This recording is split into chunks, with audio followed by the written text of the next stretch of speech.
నాకు అర్థం కాదు ఏంటంటే ఎనిమిది టీంలో మాత్రం ఐజేలు స్నైపర్ అసాల్ట్ ఉంటారు, కానీ నా టీంలో మాత్రం ముగ్గురు ఎర్రిపోకలే. వీళ్ళకి తెలిసింది ఏంటంటే ఒకటే, ఫైరింగ్ చేయడం. వీళ్ళు ఏదో పెద్ద ప్రో ప్లేయర్స్ లాగా ఎక్కడ ఫైరింగ్ వినిపిస్తే కార్ తీసుకెళ్ళి దాని గుద్దలోనే నూకుతారు.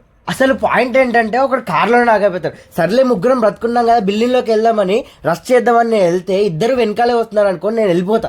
ఇద్దరిని నాక్ చేసి ఒక లిట్టిస్తా. అలా లిట్రా అనేసే లోపే వెనకాల ఇద్దరు నాక్ అయిపోతారు. అరేంట్రా మీరు నాక్ అయిపోయారంటే ఒకడేవో పక్క బిల్డింగ్ లో ఫైర్ వచ్చిందని వెళ్ళా అంటారు, ఇంకోటేవో బాట్ ఫైర్ వినిపించడాన్ని మ్యాచ్ వదిలేసి వాడు 3 కిలోమీటర్లు పరిగెత్తుకుంటూ వెళ్తారు. కానీ అక్కడికి వెళ్ళి చూస్తే వాడు బాట్ కాదు, ప్లేయర్ ఆడు.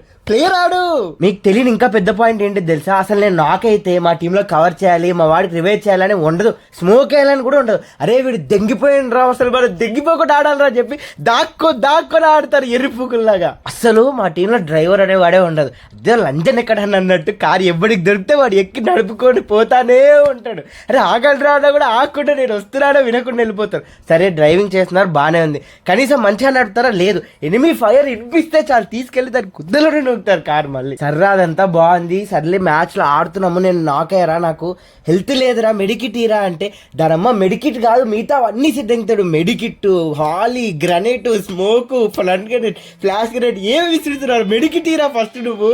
అసలు ఇంకో పెద్ద హైలైట్ ఏంటంటే ఎవరికి లూట్ దొరకకపోతే ప్యాన్ పట్టుకొని నెత్తిపైన కొరుకొచ్చేస్తారు బ్రో. నన్నే నాక్ చేసి నన్నే చంపేసి నా లూట్ దొబ్బుకెళ్ళిపోతారు. అది ఇదెక్కడ లాజిక్ రా, నాకు అసలు అర్థం కానే కాదు. సరే పోనీ కొట్టేశాడు, స్ట్రాటజీ ఏమన్నా ఉందా అంటే లేదు, ఎవడికి నచ్చినట్టు వాడు ఆడుకొని పోతానే ఉంటాడు. సో మీ టీంలో కూడా ఎవడన్నా ఇట్లాంటి ఒక కొండెర్రిపు కొట్టే వాడికి షేర్ చేయండి.